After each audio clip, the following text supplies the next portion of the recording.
Solid hit అందుకున్నాడు ప్రభాస్. మరీ అంచనాలను అందుకోలేకపోయినా 700 కోట్లకు పైగా వసూళ్లు సాధించిన ఫస్ట్ సౌత్ హీరోగా ప్రభాస్ కొత్త రికార్డ్ క్రియేట్ చేశాడు. దీంతో పాటు ఈ మూవీ మరిన్ని రికార్డ్స్ ను క్రియేట్ చేసింది. అంతకు ముందు వచ్చిన హ్యాట్రిక్ ఫ్లాప్స్ ను మరిచిపోయేలా సాధించిన ఈ విజయంతో డార్లింగ్ స్టార్ రెట్టించిన ఉత్సాహంతో కనిపిస్తున్నాడు. అందుకే ఈసారి టాలీవుడ్ కే బిగ్గెస్ట్ సీజన్స్ అయిన సమ్మర్ నాదే, సంక్రాంతి కూడా నాదే అనిస్తున్నాడు.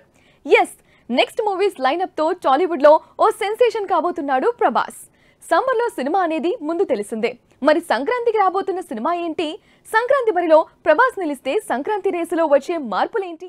పాన్ ఇండియన్ స్టార్ గా తిరుగులేని స్టార్డమ్ తెచ్చుకున్న ప్రభాస్ సినిమా అంటే అంచనాలు ఓ రేంజ్ లో కనిపిస్తాయి.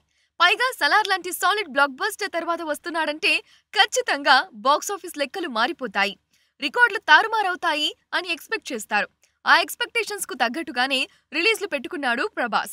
ఇండియాస్ మోస్ట్ అవైటెడ్ మూవీ అనిపించుకున్న కల్కి 2898 AD ఈ సమ్మర్ లోనే విడుదలవుతోంది. నాగ్ అశ్విన్ డైరెక్ట్ చేసిన ఈ మూవీ హాలీవుడ్ సినిమాలను తలదన్నేలా ఉంటుందనే అంచనాలున్నాయి.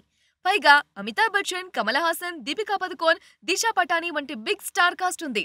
దుల్కర్ సల్మాన్, రాజమౌళి గెస్ట్ అపియరెన్స్ లు ఇచ్చారు.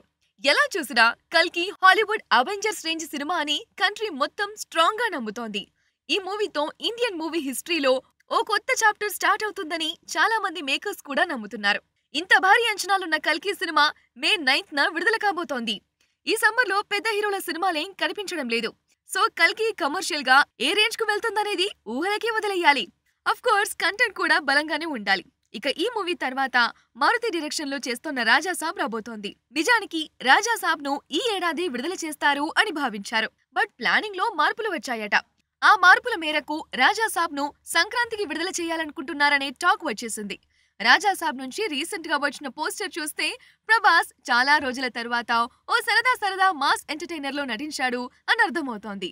సో సంక్రాంతికి సరైన సినిమా అవుతుంది. ఇక విశేషం ఏంటంటే సంక్రాంతి బరిలో ఆల్రెడీ మెగాస్టార్ విశ్వంభర ఉంది. ఎన్టీఆర్, దేవర కూడా అదే టైంకు వస్తుందనే రూమర్స్ ఉన్నాయి. ఇది నిజమైతే 2025 సంక్రాంతి మామూలుగా ఉండదు. ఏదేమైనా సమ్మర్ నాదే, సంక్రాంతి నాదే అంటూ రాబోతున్న డార్లింగ్ ప్లానింగ్ అదిరిపోయింది కదూ.